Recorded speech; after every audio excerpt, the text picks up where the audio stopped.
Dear viewers, इस topic को अंग्रेजी में देखने के लिए देखिए हमारा इंग्लिश यूट्यूब चैनल।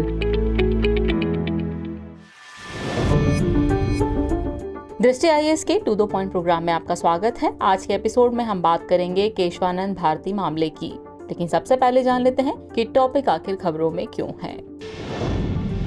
हाल ही में भारतीय संविधान की मूल संरचना के सिद्धांत को निर्धारित करने वाले केशवानंद भारती मामले ने 50 साल पूरे कर लिए। इस मामले को एक लैंडमार्क जजमेंट माना जाता है।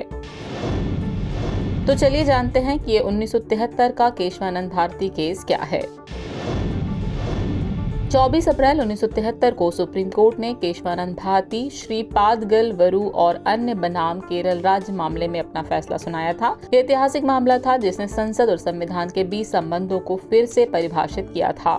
केशवानंद भारती मामले में 24वें, 25वें, 26वें और 29वें संविधान संशोधनों एवं गोलकनाथ मामले के निर्णय को चुनौती दी गई। इस मामले में 13 न्यायाधीशों वाली संविधान पीठ ने 7-6 के बहुमत से निर्णय किया कि संविधान की आधारभूत संरचना अनुलंघनीय है और इसे संसद द्वारा परिवर्तित नहीं किया जा सकता है। आधारभूत संरचना या मूल संरचना को इस निर्णय के बाद से भारतीय संविधान में एक सिद्धांत के रूप में मान्यता प्राप्त हुई। इस मामले में सुप्रीम कोर्ट ने गोलकनाथ मामले में दिए अपने फैसले को पलट दिया था। इसने 24वें संशोधन अधिनियम की वैधता को बरकरार रखा और कहा कि संसद को किसी भी मौलिक अधिकार को कम करने या हटाने का अधिकार है। इसने फैसला सुनाया कि अनुच्छेद 368 के तहत संसद की संवैधानिक शक्ति इसे संविधान के मूल ढांचे को बदलने में सक्षम नहीं बनाती है। चलिए अब जानते हैं कि संविधान की मूल संरचना आखिर क्या है।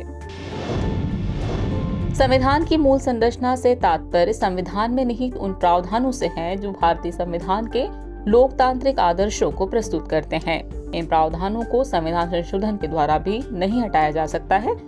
सुप्रीम कोर्ट ने मूल संरचना या मूल ढांचा शब्द को परिभाषित नहीं किया, अपितु केवल कुछ सिद्धांतों यानी संघवाद, पंथनिरपेक्ष, लोकतंत्र आदि को इसके हिस्से के रूप में सूचीबद्ध किया। हालांकि इसके बाद कोर्ट ने विभिन्न निर्णयों के जरिए संविधान की निम्नलिखित विशेषताओं को मूल संरचना घोषित किया। इसमें शामिल है संविधान की सर्वोच्चता, भारतीय राजनीति की संप्रभु लोकतांत्रिक और गणतांत्रिक प्रकृति, विधायिका, कार्यपालिका और न्यायपालिका के बीच शक्तियों का पृथक्करण, संविधान का संघीय स्वरूप, पंथनिरपेक्षता, न्यायिक समीक्षा, संसदीय प्रणाली, कानून का शासन, समानता का सिद्धांत, स्वतंत्र और निष्पक्ष चुनाव, न्यायपालिका की स्वतंत्रता, कल्याणकारी राज्य और संविधान में संशोधन करने की संसद की सीमित शक्ति आदि। और आखिर में बात इस टॉपिक से जुड़े कुछ अन्य महत्वपूर्ण तथ्यों की। 1973 से सुप्रीम कोर्ट ने 16 मामलों में बुनियादी ढांचे के सिद्धांत के खिलाफ संवैधानिक संशोधनों का परीक्षण किया है। इन 16 मामलों में से 9 में कोर्ट ने संवैधानिक संशोधनों को बरकरार रखा है जिन्हें मूल संरचना सिद्धांत के उल्लंघन के आधार पर चुनौती दी गई थी। 2014 का 97वां संविधान संशोधन केवल एक ऐसा संवैधानिक संशोधन था जिसे कोर्ट ने पूरी तरह से रद्द कर दिया था।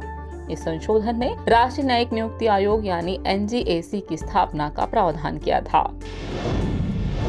चलिए वक्त हो चला है इसकी टॉपिक से रिलेटेड अभ्यास प्रश्न को नोट करने का। तो अभ्यास प्रश्न है, केशवानंद भारती मामले के संबंध में निम्नलिखित कथनों पर विचार कीजिए। कथन 1 है, इस मामले में सुप्रीम कोर्ट ने संविधान की मूल संरचना का एक नया सिद्धांत निर्धारित किया। कथन 2 है, इसमें कोर्ट ने मूल संरचना शब्द को अच्छी तरह से परिभाषित किया था। उपयुक्त में से कौन सा सही कथन सही है या फिर है? आपके ऑप्शन है ऑप्शन ए केवल 1, ऑप्शन बी केवल 2, ऑप्शन सी 1 और 2 दोनों, या फिर ऑप्शन डी न तो 1 और न ही 2। तो व्यूअर्स, इस प्रश्न का जवाब कमेंट बॉक्स में देना न भूलें। जल्दी मिलते हैं नए एपिसोड में किसी और नए टॉपिक के साथ। तब तक के लिए शुक्रिया।